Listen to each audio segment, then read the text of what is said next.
Thank you very much, Madam Deputy Speaker. I don't think I've really talked for more than 5 minutes ever in this chamber, but I shall see what I'm going to do. I'm really delighted to be contributing to this debate on the Queen's gracious speech. The next generation is crucial for the future of our country, and I'm very pleased that the Government has put it as a major focus. It is such a pleasure to be part of this dynamic government with far-reaching policies that are changing this country for the better.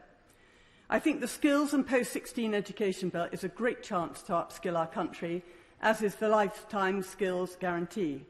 And I look forward to working with further education colleges and local employers in Mearn Valley on providing opportunities.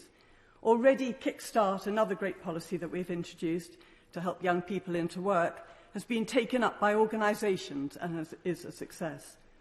Now, education is something I'm particularly interested in, having worked as an Ofsted lay inspector, a school governor for many years, and of course, like many others, a parent. It is one of the reasons why I pursued a political career, because sadly, politics comes into education. But firstly, I want to praise all our school staff who've worked so hard during COVID and pay tribute to the leadership of every head teacher. They have had to work very hard in difficult circumstances, and I've been listening I've been listening to all their views carefully in Mearn Valley. They are now focused on helping every pupil catch up, and I'm pleased that this is also a focus of this government. We are rightly considering extending the school day to help young people catch up, but we must ensure that additional time is used to broaden their education in the long term and retain a longer day after the immediate challenge of COVID recovery. I know this is something teachers welcome as an opportunity to bring outside specialists in areas such as arts, music and sport, to name but a few. COVID has also given us a chance to relook at our education system and assessment. And I do not believe that we have got the right assessment system in England for the modern day. The Secretary of State has kindly listened to my views, which were set out in the One Nation Conservative paper on education, which I wrote alongside my honourable friend for Truro and Falmouth, who wrote about early years education. I can't say that the Secretary of State has agreed with everything that I've written, but I am hoping that he might listen in future. Our assessment system is no longer fit for purpose. It is not helping those young people that want to succeed through vocational courses. Many vocational courses, such as apprenticeships and T-levels, are not being seen as important as academic ones.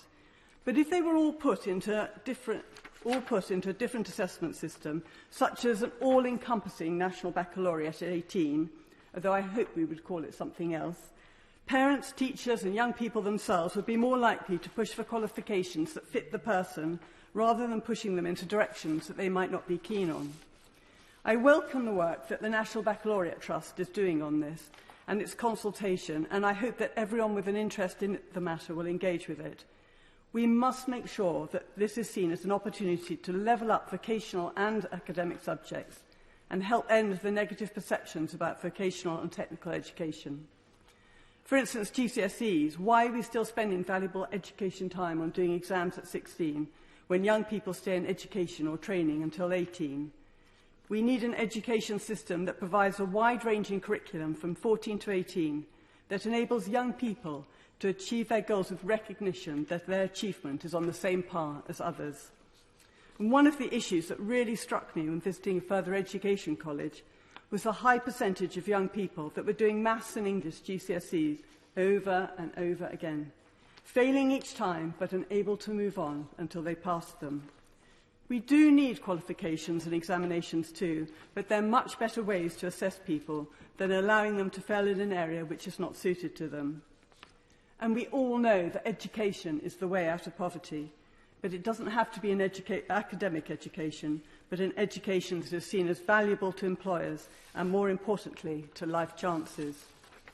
So my request to the Minister is to please listen to the many educators that are working in this field.